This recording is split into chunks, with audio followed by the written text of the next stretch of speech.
What's the story with head coverings in Corinth? Why does Paul tell the women to cover their heads when they pray, but then tell the men to uncover their heads when they pray? In this week's video, we're on site in Corinth looking for answers to these questions. We'll look at possible reasons why both the Corinthian women and the men were confused about this, and we'll ask the question, what implications does it have for us today? Stay tuned to find out. So this portrait here is of Augustus. One of Augustus's sort of campaigns, or one of the things that he did to help really solidify his rule, was to put statues of himself in through the whole Roman Empire. There's where there might have been a few hundred of Julius Caesar, there was tens of thousands of Augustus. And the idea was just to set his image up wherever he went. So this particular one, he's in the guise of the high priest. And you could almost guarantee this would have been in the forum in Corinth. Certainly the Corinthians that Paul wrote to would have seen this statue. And so it's a great image of him, and he takes different forms in different statues around the place. But this is a particularly interesting one in the context of Corinthians, because it actually relates to that very obscure section in Corinthians 11 about wearing head coverings. So there's a problem you find in Corinth where there's women who are praying and prophesying with their heads uncovered, whereas some of the men are covering their heads. It's an obscure issue which only relates to the Corinthians. But now there's all different interpretations of this. So I'll give you what seems to be the most straightforward interpretation of that passage. What you would have seen in all of these museums are portraits of women with their head covered. The head covering over a woman was simple modesty. It was a sign that she was married. Remembering that girls are always married around 14 or 15 when they hit puberty, and so for their lives they're going to have their heads covered, especially out in public, as a sign to say, I'm taken, I'm married, I'm not available. Well, when we come to the church in Corinth, you have these women who are not covering their heads, and the question is why? What is it? Why are they taking off their head coverings, particularly to do something so public as prophesying and praying to men, and particularly to men who aren't their husbands? And to give the women some credit, I think the situation is simply that they're in their own homes. They're at home, and so it would be very natural for them to take off their coverings because they're not out in public. And Paul's concern is that these are public meetings. Strangers are coming in to these private houses and seeing these women uncovered, asking, well, what's going on here? Why are these women so loose in their morals? And particularly in the way that they're addressing other men. And so that seems to be the issue that Paul wants to address. It's not a hard and fast instruction for all times and all places. Otherwise, ladies, you are all breaking biblical law here. You're all very uncovered in your heads right now. But the strange one is the men. Why are they covering their heads? Because if you look around at all the statues, men don't cover their heads, except in this situation. And so the guise that he's wearing here is the head covering that the high priest wears when he makes a sacrifice.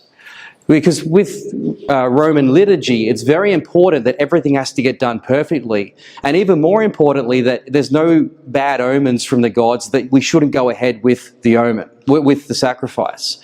And so the simplest way to prevent that is see no evil, hear no evil. As you walk into the altar, if you don't see anything because your head's covered, your peripheral vision's covered, if you don't hear anything, then it never happened. So this offering can go ahead.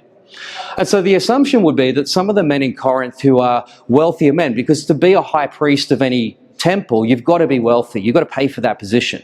So that's only available to a very exclusive group of men.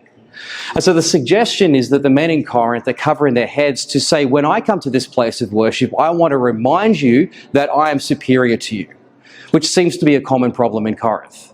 And so what Paul's saying is, don't do that, because you're making everybody else look inferior to you and you're trying to be more superior to them.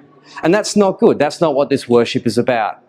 But then he has this really obscure little passage at the end where he says, doesn't nature itself teach us that a woman's long hair is a covering, but that men have short hair? Now you think that's a little bit strange, because nature doesn't make your hair short. If you don't cut it, it grows long. So why is it that nature tells us that men have short hair? Well, what he's talking about is Roman custom. If you look at all the men, all the statues here, the portraits, particularly of Caesar over here, and you get other ones of him over here, they've all got short hair. Because the Romans are very conservative. The Roman men are very conservative.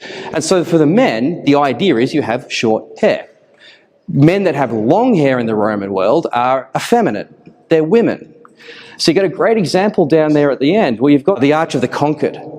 And it's the idea of it, one explanation I've been given is that the Romans would have set this up as a way of saying to all the Greeks in Corinth, this is why we're here, because all your soldiers are a bunch of girly boys. That's why you guys lost. And they're beautiful looking men, and those are some great curls, don't get me wrong. That's some lovely hair. But these are women, that's why you lost. Whereas we tough Romans, we got short hair. That's what makes us superior to you guys. Now, it's obscure. Why does Paul mention that? Well, he's saying, well, if you want to be Corinthians, if you want to be Roman citizens, then just do what everybody else does, cut your hair short. Just be like everybody else. But the key verse in that passage is right at the end, where he says, but here's the deal. You are the only one that have this problem. You in Corinth are so unique in your stupidity that you've made up problems that nobody else faces. This is on you guys. You know what? Sort it out for yourself. Now let's deal with the real problem, which is what you guys are doing at communion. And then he moves on, and we just never hear about this issue ever again. And that's something of what might be going on. You might have a different interpretation. Fantastic. Go with that as well. Point is, ladies, you're doing just fine with your hair as it is right now. And I'll leave you with that. Well, hey, thanks so much for watching. If you've enjoyed this topic and you wanted to go a bit deeper into it, please be sure to check out the podcast. You'll find the link for this particular topic in the description below. If you've got any other New Testament questions, please be sure to add them in the comments as well. Again, thank you so much for watching, and I'll see you next time.